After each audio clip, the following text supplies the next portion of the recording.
Hey everyone, Team Amasian over here, aka Kaori and Campia. And today we are once again talking about wrestling news, recaps, and all that good stuff. Sunday Backlash just happened and has the recap for that. I'm a hair behind, but there's some news tidbits that we'd like to discuss. There's not too much on the forefront at the time, but I hope everyone's doing well. And Anne, how are you? Oh, let the world know. I'm doing fine. I have an infinite amount of work piling up on my plate, so that's always good. But also causing a lot of stress for me. What about you? How are you? I'm all right. I'm doing good. You know, things are always changing week by week. The amount of work I'm getting, and you know, we used to hang out a lot in the beginning of this coronavirus situation, and now we don't hang out as much, so I miss that. But I get it. Like life gets in the way, and we still have this podcast to do, and that's awesome. And we are currently also watching Terrace House. Yeah, and we got kind of obsessed with it. So there might be a recap. Probably. I'm sure. Yeah, it's coming. We just talk about what we like when we want to. You know. That's true. Also, big news: Anne is taking Tagalog lessons. Super cute. I just think it's so cute. And Thanks for sharing. Yeah, and if you go to her Instagram account and if you follow her and you look at her Insta stories, her teacher's there, and you think that is exactly what I would want my Tagalog teacher to look like. My tidbit of this week is the Filipino alphabet has 2 extra letters. NG is 1 letter, and N with like Enye, like the N with the little squiggly on top of it. Yeah, she was texting me that stuff. I'm like, what is she talking about? It's fascinating.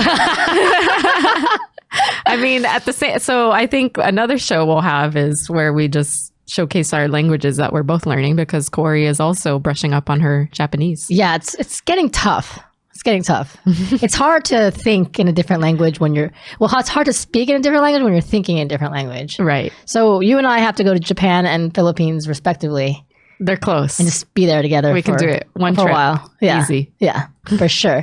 Anyways, let's get back into wrestling. We just wanted to update you with what we're up to. We hope you are doing just as fine as we are. Keep your head up. Stay positive.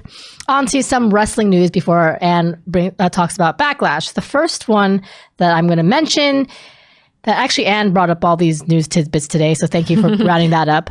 Paul Heyman is no longer in the creative side of Raw, and now WWE has named a new head of creative. Anne shocked me when she told me this. At first I thought, what's going to happen with Brock Lesnar? But looking further into it, yes, he's going to still be an on-air personality. So I don't know if that's going to really affect him so long as he's around Paul Heyman. I'm talking about Brock Lesnar, how much it would affect Brock Lesnar. Because obviously Brock Lesnar kind of needs a mouthpiece. He doesn't talk much. He barely emotes, right? Right. Other than Brock Lesnar angry, rawr. And what did you think of this? Yeah, I was pretty bummed, only because Paul Heyman, I think, is a good matchmaker. I think he could have been a little bit, to his credit and maybe his dismay, he's working with a very minimal roster for Raw. Mm-hmm. So that might have weighed into the fact that I think you might agree with me, we have said Raw has kind of fallen flat the last few weeks just because of the fact that you only have so many talent that you can work with. Yeah.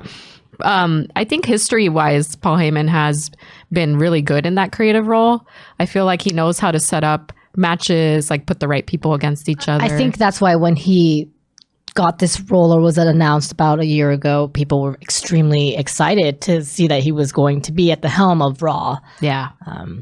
But what I'm reading is Raw and SmackDown have had separate creative departments. Yes. And now they're merging it into one. Ah, I see. So my guess is makes sense. They're trying to either blend them together more, or they might have to do some cutbacks. I don't know what that. It could be, or it could even be both. I mean, this article from Essentially Sports is saying Paul was removed from his position by Vince, and in that same realm of wanting to be with people crossing over between SmackDown and Raw, it just didn't make sense to have two different creative teams. Right. Yeah. So I who mean, knows? it's just interesting that wrestling sometimes watching it feels like a hamster wheel. Right. We're like, okay, something's gonna happen, and then it always comes back to what we thought, what we versed to. So it's kind of what was the point of it, I guess. Yeah. You know?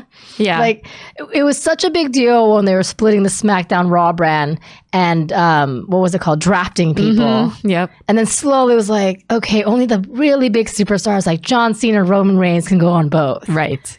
Okay, well, maybe more people. Yeah. And now it's just, okay, how about this pay-per-view has both of the red and the blue brand? Right. And that's a good point. So it just comes back. And then look, if not for the sake of trying, I do appreciate that from a creative side, and whether it's due to failure, they thought something would be successful and it didn't, or if it's just them trying to change it up. I do respect the fact that they try to try these things. I agree. Just try it. And if it doesn't work, okay, next, like, let's go back to merging the the two brands. True. Do you like it as two separate brands, or do you prefer it as one? Like with seeing all the superstars everywhere, like you don't know where they're going to pop up. I'll be honest with you. I think their roster is just too large. Okay. I would actually prefer one show that's either Raw or SmackDown, and then keep NXT. I think that to me, then you've got a lot to work with. You've got a massive roster to work with at that point. You don't have to have that whole separation that you were talking about when they first started this idea of having a GM for each one and having separate rosters. I don't know. I mean, it worked before. There was a time before SmackDown where it was just Raw and it was fine. Yeah. What do you think?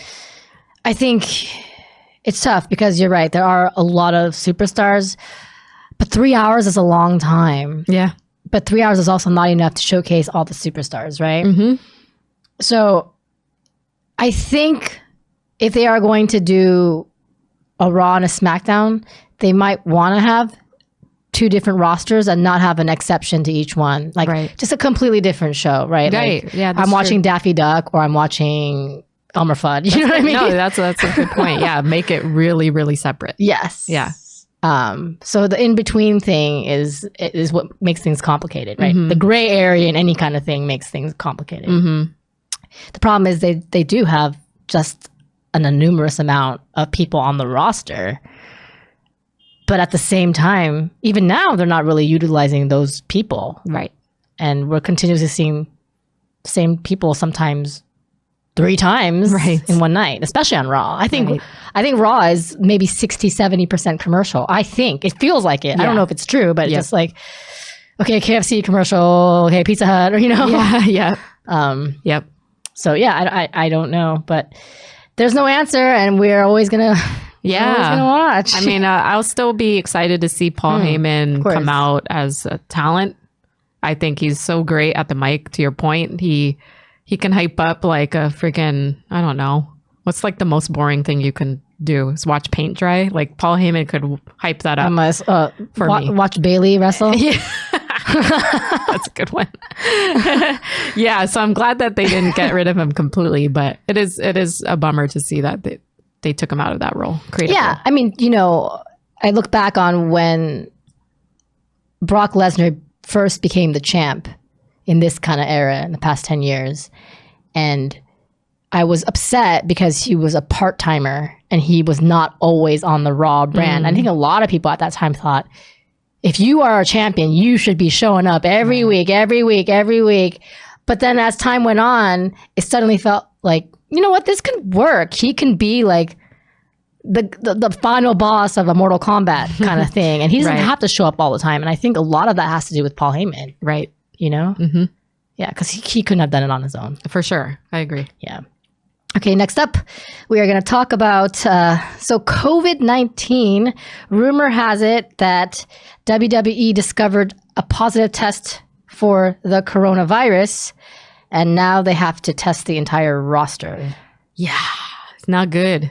And I think they were supposed to tape something today or yesterday, and they canceled the taping because of that case.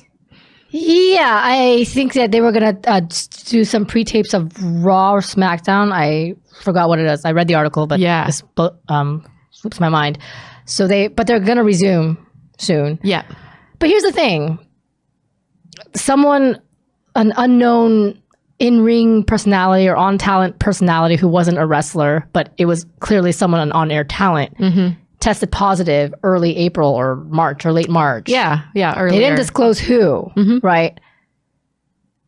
So why now are they suddenly testing? I guess it wasn't available back I don't know.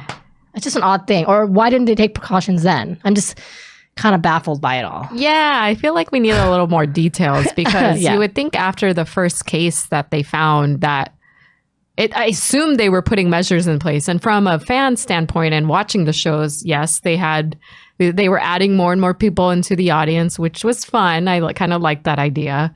They have the barrier, the plastic like protective barrier between the wrestlers and the audience.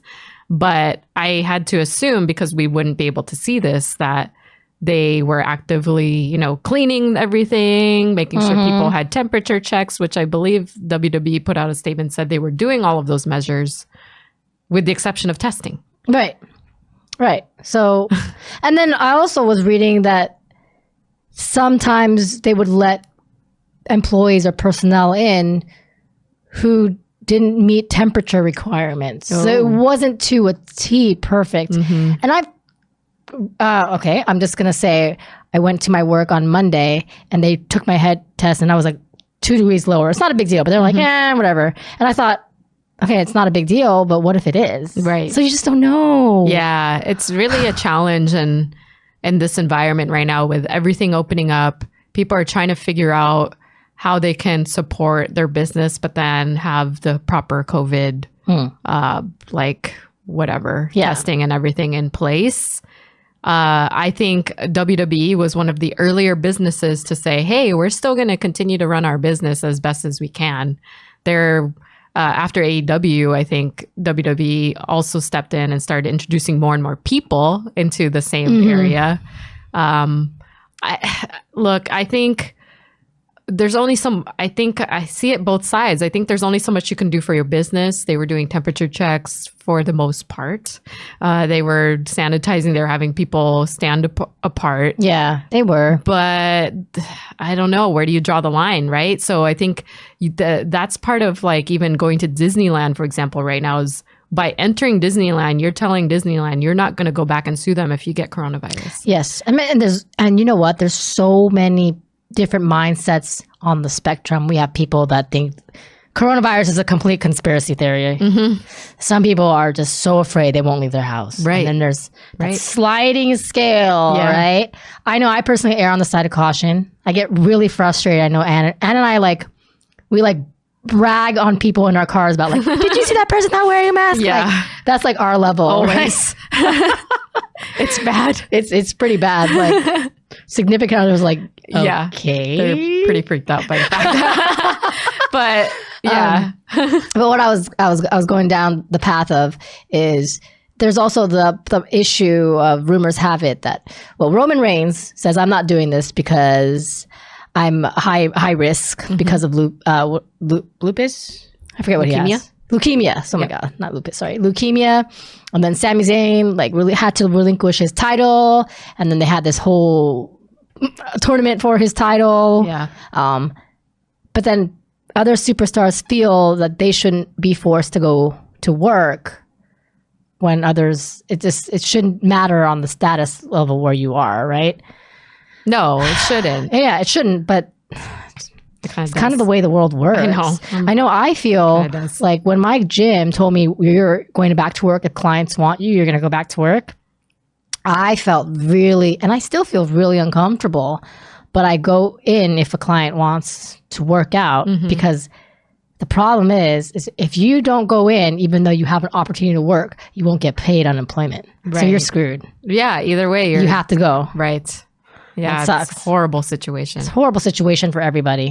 Yeah. So this is a tough time and it's hard to make decisions. And I think everyone, including WWE, is kind of taking it day by day, case by case and seeing how things move.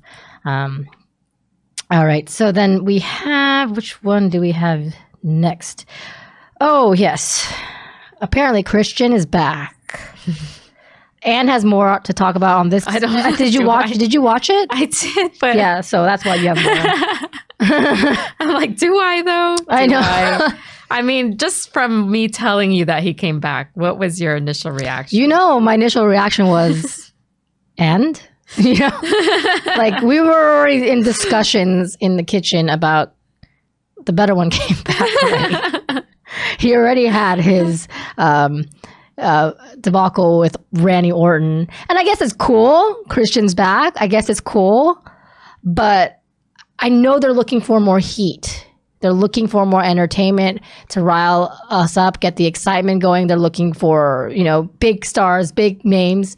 But even when he was wrestling, he wasn't, I mean, they were a great tag team, but he wasn't that great, right? And then having Edge, I shouldn't say he's not that great, but I think they were better together.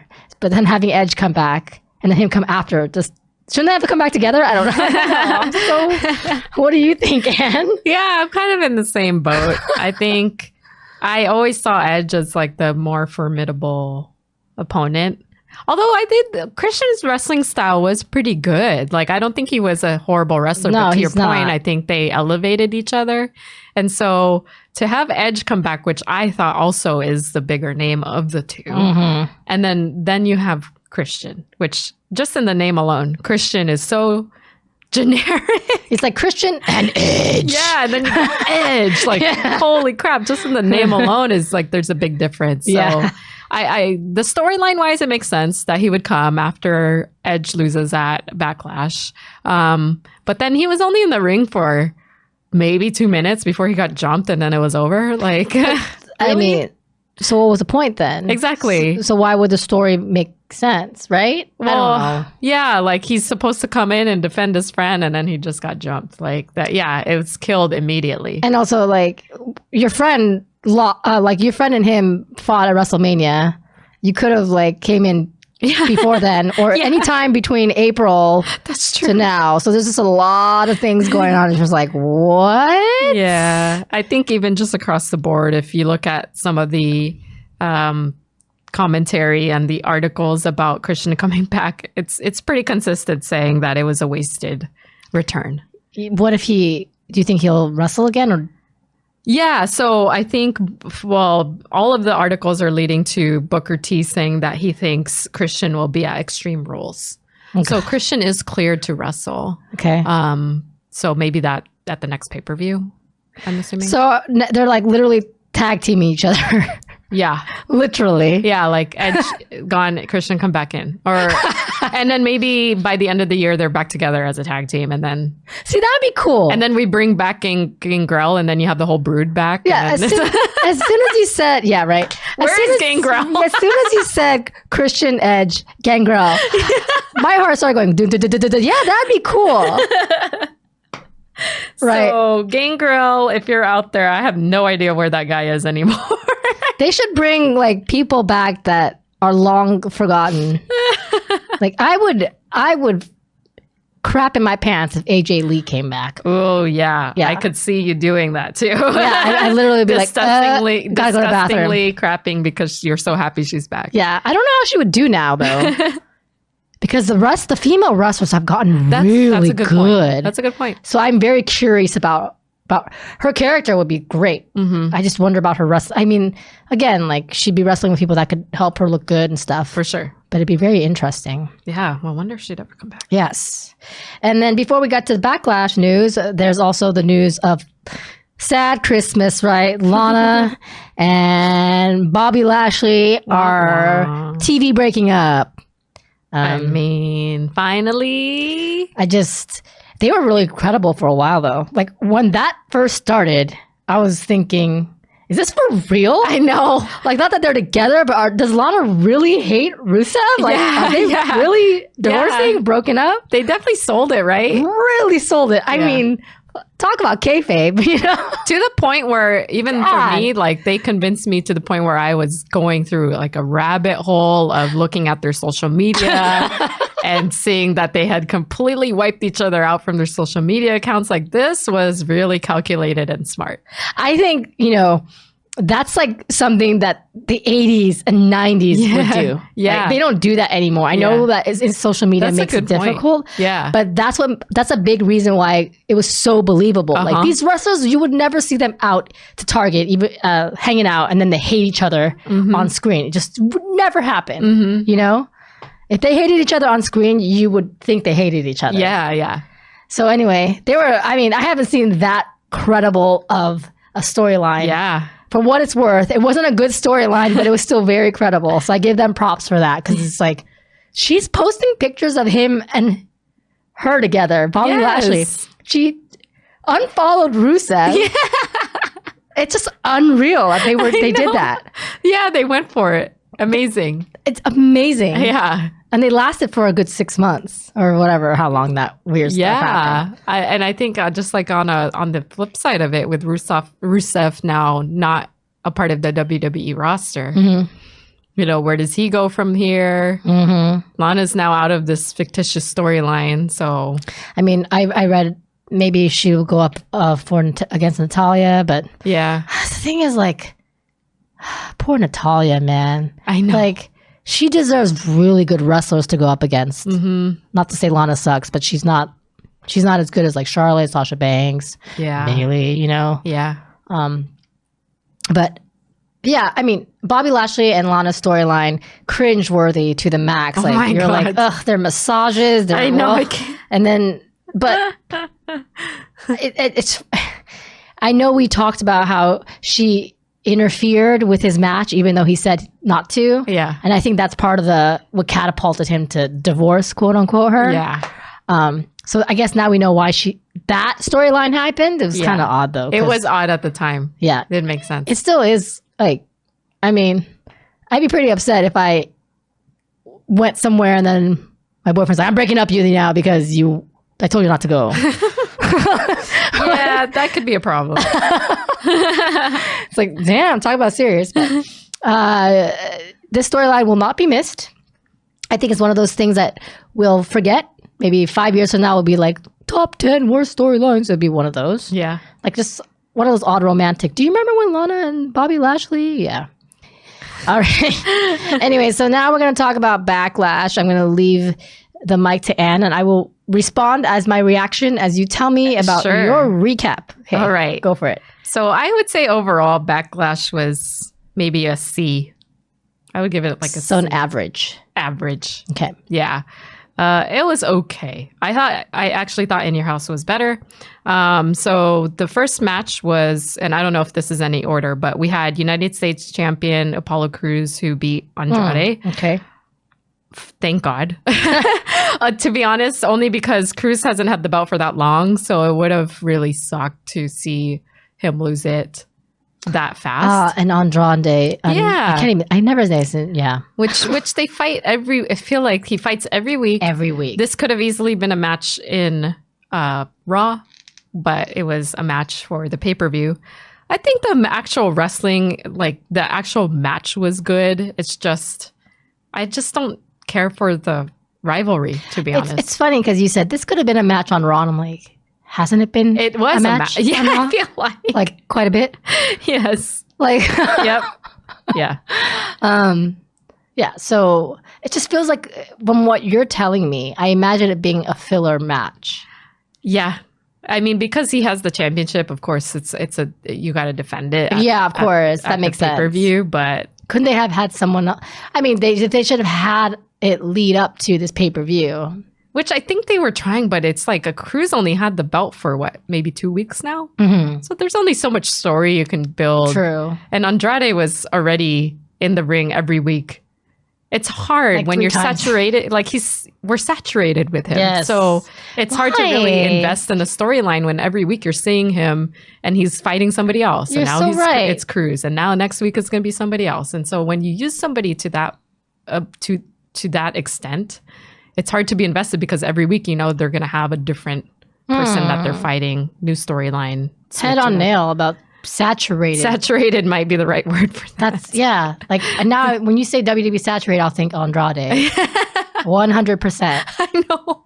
Gosh, when I go out for Mexican food, I'm going to think Andrade. Even if he's not Mexican. Hey, he's probably really glad he's getting so much work. Hell yeah. You know what? Very good point. Yeah. Like, he's continued to being used. He's like, yeah, Yeah. I'll go out there. Yeah. You must be tired too. I know. That's Yeah. true. We had this was actually a pretty good match, the women's tag team championship. So you had Bailey and Sasha versus Iconics versus Nikki Cross and Alexa Bliss. Now, I feel like the match itself was really good. I think all 6 worked really well together. Yeah, they're good wrestlers. I actually was convinced that Iconics might win it because Peyton Royce nailed this like twisted, Peyton Royce nailed this like, she jumped off and she kind of like twisted her body. I don't know what you call it. Okay. But Bliss, okay. So she like twisted her body like almost in a 360 and she nailed that move. And I thought that was the end of the match. But then Sasha kind of snuck in and then pinned and then took the win. Yes, right. Very, very quickly at the end. So I'm reading Banks took the win. What did Bailey look like when that happened? Did she look like Bailey was actually outside, I think, the ring at that point. Okay. Yeah. So did their friendship look intact after? Yes. Okay, I'm curious about that because I'm just waiting for some weird stuff to happen. Nothing odd, like nothing where like they pretend to botch something and she accidentally hits Bailey or blah, Right, blah, blah. okay. Nothing like that. It was just like a sneak win, like Sasha pinned after somebody else hit their move. And then they looked pretty chummy, like they had the belts and they were on the announcer's table like celebrating. So there wasn't, Okay. nothing really came out of that from a feud standpoint. Okay. Then we had Hardy versus Sheamus. I don't know if you've seen any of the buildup to their rivalry. I saw the Raw after the one after Jeff Hardy's fake DUI. I saw the Raw after that. I know Sheamus walked in. Was it Raw? Yeah. So I think that was like last week's Raw. 2 weeks ago. Okay. Yeah, it's been interesting because the whole gist of it is like Jeff Hardy still has his alcohol abuse problem. Sheamus is setting him up. Then Sheamus asks him to take like a drug test, and then Jeff Hardy throws the piss at Sheamus's face. Like it's just been this like back and forth. It's a little bit comical because you know, like it's not a real dire situation for Jeff Hardy. He's not really having a alcohol problem. So I mean, I read in the past people were kind of, even his brother were kind of upset that they would make this a storyline, that Jeff Hardy's real life issues became a storyline. Yeah, I agree. It is uncomfortable. It's like watching people on like our CW show deal with a drug problem. Like right. When they have a real drug problem in real life. Oh god. You know what I mean? Yeah. Like it's a little uncomfortable, but I think also sense. I feel like he has somewhat of a choice in what the storyline is going to be. So Jeff had to have been able to say yes or no. I mean, I would like to think so. At least Jeff Hardy would have a choice, right? Yeah. But I mean, you read about a lot of these wrestlers that leave and they're like, we were forced to say this. And that's when like Dean Ambrose saying like, that's when I knew I wanted to leave because I had to do this horrifying thing. Yep. I don't know, but. No, that's a good point. So aside from that, the match was actually really good. I was surprised because I think last podcast we talked about whether or not they'd be a good match for each other. They were actually they were good. Yeah. Sheamus moves a lot more quickly than I remember him to, so that helped. And then Jeff Hardy was still high flying. Yes, Sheamus did drop some weight. So he does, right? He looks a little bit leaner. So I would imagine he's more, what's the word? Agile? Agile, that's a good word, yep. Yeah. Athletic or whatever. Yes. I think so. Those two matches actually were two of my favorites. Then we had Raw Women's Championship, Asuka versus Nia Jax. Okay, I'm just gonna say before you tell me who won, please be Asuka because if Nia Jax won, I'm dropping this podcast. I kind of think so too. I feel the same way. If she did, I would just like what? So here's the thing: it wasn't a definitive win though. Asuka won, but it was a double count out. So she retains the belt, but I'm like, what is this stupid bullshit of like, just let Asuka win? Why? Definitively. Like, why was it a count out? I don't know. And why Nia Jax? Yeah. Do you have any like theories as to why they're pushing that? She looks different. I don't know. No. She's not. There was a time when I really liked Nia because she looks different. But as she continued, not that I don't like her now, I still think it's a breath of fresh air to have her because she, again, looks different and she just is a different built. So from a physical standpoint, it's like looking at Brock Lesnar or Braun Strowman, that kind of feel. Yep. But I'm cognizant that she might be dangerous to wrestle with sometimes. Yes. And that kind of scares me. Yeah. Takes me out of it. Yep. Me too. So I'm not saying that she shouldn't. She should definitely wrestle, but the current top woman right now, she should wrestle her. Like, should she be really going for the title? I don't think she should be doing that. Yeah, I don't That's think how I feel. I agree. I don't think she's at the level of Asuka right now. No, that's how I feel. Like, she should be, maybe get a tag team partner with Tamina and be like, holy shit, these two are like rampaging against like all the women, you know, like Godzilla and King Kong. I don't know, whatever. That'd be crazy. Yeah. But for her to be a solo and barely talk and just kind of have no emotion, just one straight face, like I don't even get why they are feuding. Yeah, to be honest, you know, just came out of nowhere. We've been watching this for weeks now, and I'm just like, I still don't get why they're feuding. Right. Naya's like, you're gonna wrestle Charlotte, but I'm gonna come out with green paint face and be like, I'm mocking you. Yeah. I don't know. It's odd, and the match wasn't spectacular, and then it ended in a double count out, so I was pretty disappointed with that one. Then we have Universal Championship, Braun Strowman versus the duo of Miz and Morrison. That's fantastic. I love that is exactly what it is. It's Braun Strowman against these two Hollywood douchies. Yeah, it's great. I loved it too. I mean, the match was it was okay. I mean, it's hard, right? Because you have 2 against 1. I love it. The idea of it is awesome. I need to go back and watch performance this. Was okay. Oh. Yeah. And I love Miz and John Morrison together. It's like watching twins. It's so weird. Yeah, they're so good together. Yeah, because, I mean, Miz is, as much as people get tired of him and annoyed as he is, he's so good on the mic. Yeah, I agree. Yeah, he's so great on the mic. I need to definitely watch that match. Okay, you watch it and you tell me what you think. Okay. And then we have WWE Championship, Drew McIntyre versus Bobby Lashley. We've seen this one coming for quite some time, right? Drew defeats Bobby by pinfall. Retains the title. Really good match because it was like match of the brawn, like the big strong men.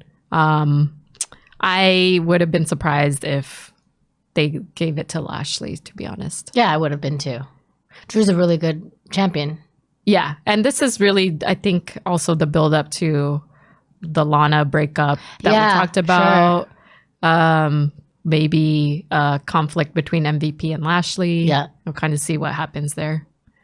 Well, I mean, I definitely think Drew McIntyre as champ, he should retain it for a while. He's so good. He's really good. Like, he's one of those guys that he was an underdog, but then as he came up and as when they gave him the championship at WrestleMania, he's retained it and held on to it as a champ. Yes. You know, you don't feel like, oh man, like, who's going to take it away from him? Yeah. I feel like he should keep it for a while. 100% agree. Yeah. I agree with that. Yeah.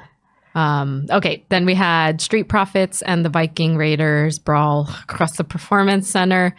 Another one that's been built up every week, but comically, because every week they do some other challenge, like play basketball or play mini golf or go bowling. So it's just, I mean, not to be a jerk, but Viking Raiders in itself, they might want to repackage. I know. I mean, what else are Viking Raiders going to do? I don't know.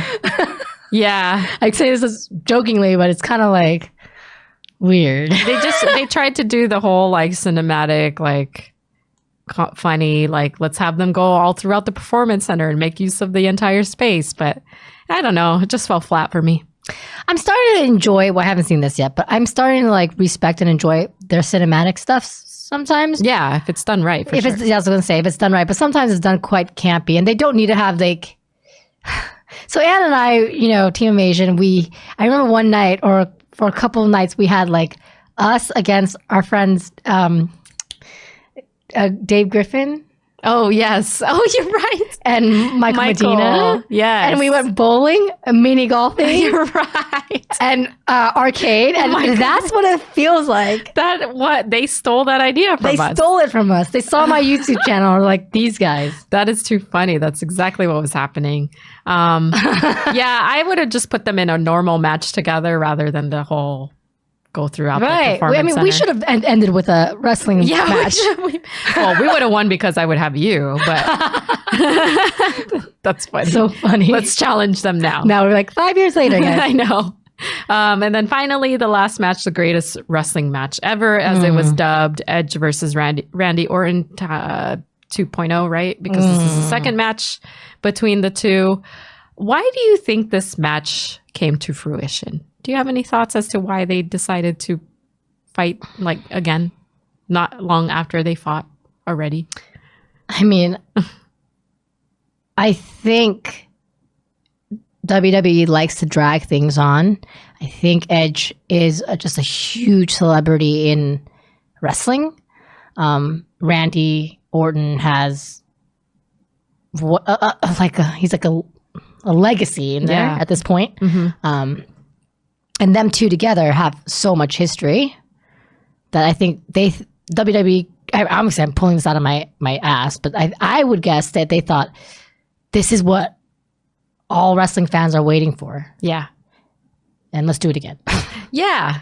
Right? Does that make sense? I get it. I don't mind seeing another match between them. I got the vibe that maybe, and this is just me speculating, that maybe they were unhappy with the first time they fought. Possible. Because I think when we reviewed their first match, there was a lot of comments, even just from Edge and Randy themselves, saying it could have been a better match, I thought. Yeah. So maybe this was their opportunity to do it again.